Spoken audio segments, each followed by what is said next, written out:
Salut à tous et bienvenue dans Confinement Insight. Aujourd'hui, on a la chance de recevoir Frédéric Picon, ancien footballeur professionnel. Comment ça va, Fred? Ça va très très bien, très très bien. Ravi de faire partie de votre émission. On voit que tu prends de belles couleurs, qu'on entend même les oiseaux derrière toi.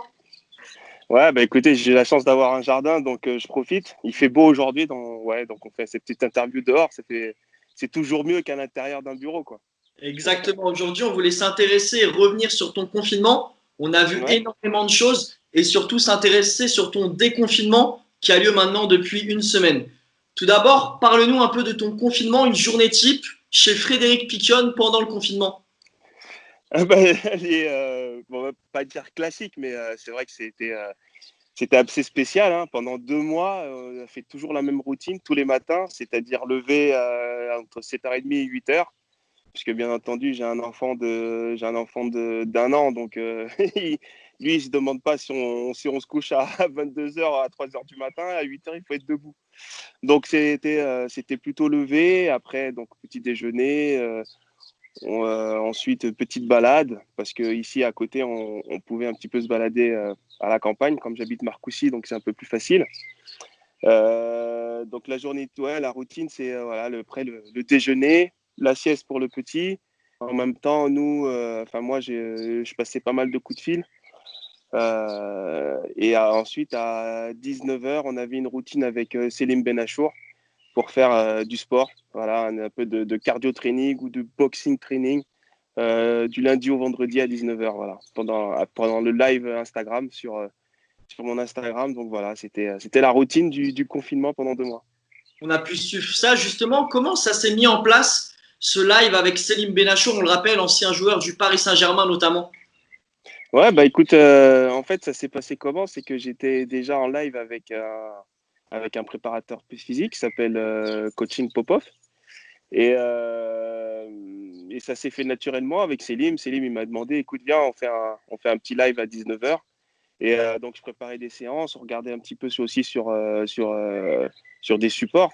Et puis voilà, c'est parti comme ça. Et on s'est habitué à faire ça. Et c'était cool. C'était cool. Et du coup, depuis cette fin de confinement, qu'est-ce que tu as fait du coup depuis ce fameux lundi 11 mai? Bah, j'ai continué à faire du sport, mais le matin, puisque le matin, donc on a arrêté les lives, mais j'ai continué à faire du sport avec justement Coaching Popov. Et je suis au régime aussi. Je suis au régime parce que même si on faisait du sport, mais on faisait on mangeait n'importe quoi. Donc là, je me suis mis un peu à la diète. Et puis voilà, toujours des coups de fil.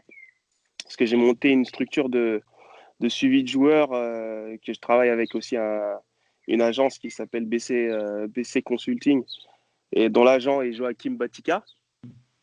Et donc voilà, pas mal de coups de fil, pas mal de visioconférences puisqu'on ne peut pas se déplacer. Et puis voilà, la routine. Ce matin, par exemple, j'ai fait un coaching aussi pour des gamins entre 6 et 7 ans. Et c'était enrichissant, ça faisait longtemps. Donc ça fait du bien. Une très belle reconversion du coup. Ouais, une belle reconversion. Au départ, je m'étais lancé dans le coaching. Donc aujourd'hui, j'ai mon diplôme d'état au sport avec l'option football, ce qui est juste en dessous en fait du BEPF ou du formateur.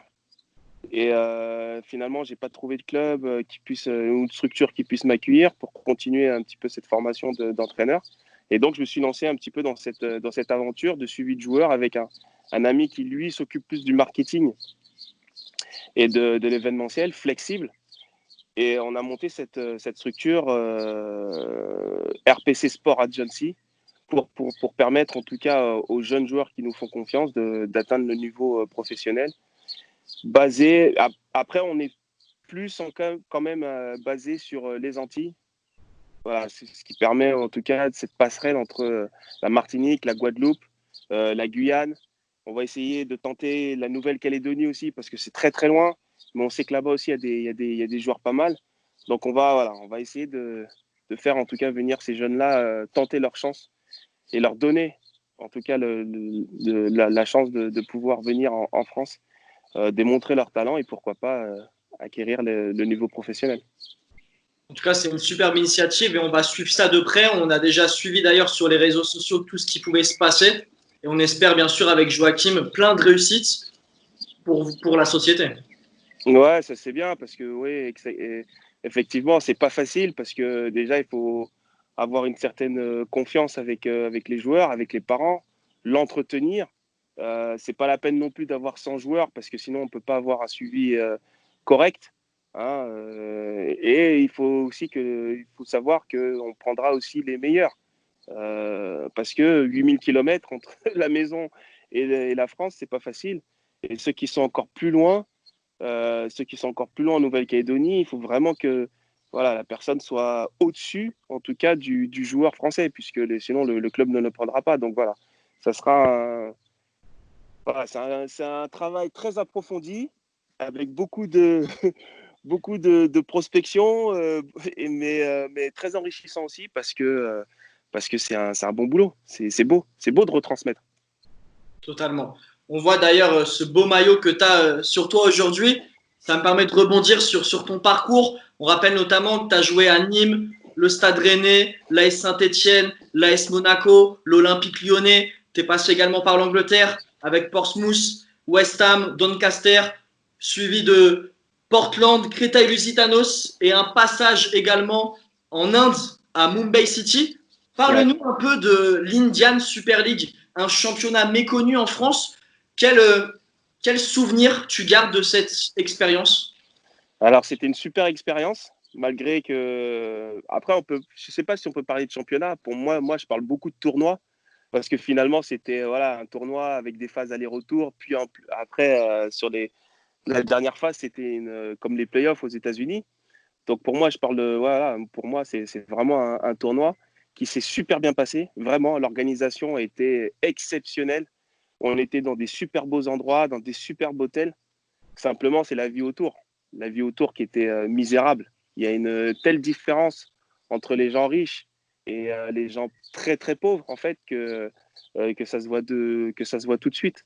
Et malgré tout, ça s'est super bien passé. J'étais dans une équipe avec Benachour, justement, avec Céline Benachour, avec Nico Anelka, avec Franz Bertin aussi. Je ne sais pas si on le connaît beaucoup, mais c'était quand même le capitaine de la sélection d'Haïti.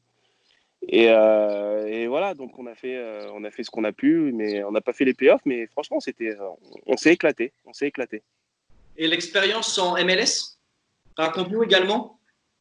L'expérience en MLS, je suis arrivé un petit peu par hasard puisque j'étais en fin de parcours avec West Ham et j'ai été faire un essai qui a duré un match. Donc une journée, j'ai passé 2 jours. Imaginez, j'arrive à Portland la veille du match. Il y a quand même 15 heures, 16 heures de vol. J'arrive à m'endormir un petit peu. Je suis complètement décalé puisqu'il y a 9 heures de décalage horaire en moins. Donc, c'est pas facile. Je fais un match.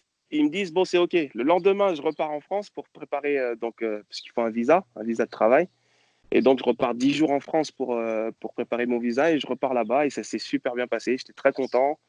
J'habitais dans une petite ville green, hein, verte des États-Unis, pas une grande métropole, mais en tout cas, c'était bien sympa où les gens sont plutôt accueillants et j'ai passé 18 mois fantastiques. Fantastique. On rappelle bien sûr que tu es passé par le championnat de France, tu as joué dans énormément de stades. Quel est le stade durant ta carrière qui t'a procuré le plus d'émotions, qui t'a le plus impressionné?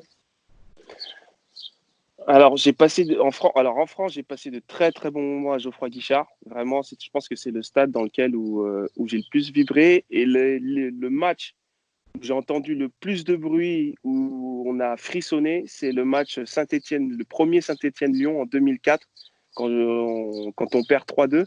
Malgré la défaite, j'avais jamais entendu ça.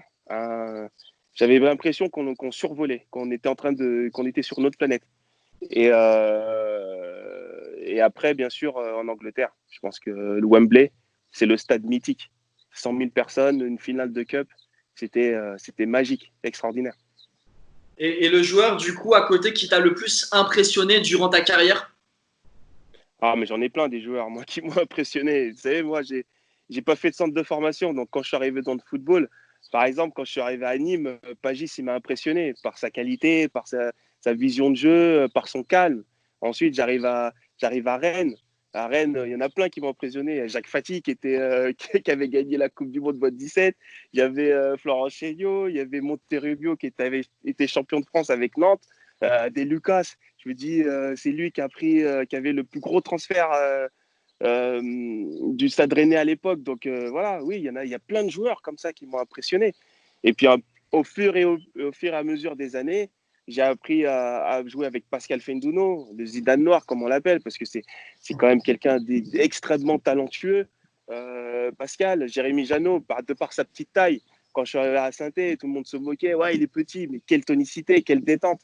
Et puis il est resté, je sais pas combien de temps, je sais plus combien de temps, invaincu à Geoffroy Guichard. Et puis j'ai appris à connaître l'équipe de France avec les Nicolas Anelka, Thierry Henry. J'ai pas eu de la chance de jouer avec Zidane parce que comme par hasard, c'était là, quand j'y étais, c'était l'année où il avait pris sa retraite, entre guillemets, puisqu'il est revenu pour la Coupe du Monde. Mais voilà, jouer avec de tels joueurs, c'était extraordinaire. Benzema, Juninho. Je suis arrivé en Angleterre, j'ai joué avec Canou. Canou, c'est une star. Il a eu à Arsenal. J'ai eu la chance de jouer avec lui. Scott Parker, quand j'arrive à West Ham, Luis Boamorte. Voilà, il y a plein de joueurs donc qui m'ont marqué et qui sont restés des amis.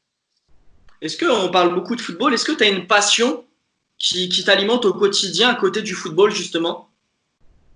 Alors, ma deuxième passion, on va dire, je suis plutôt cinéphile. J'aime beaucoup le cinéma. Je regarde pas mal de films, mais voilà, après,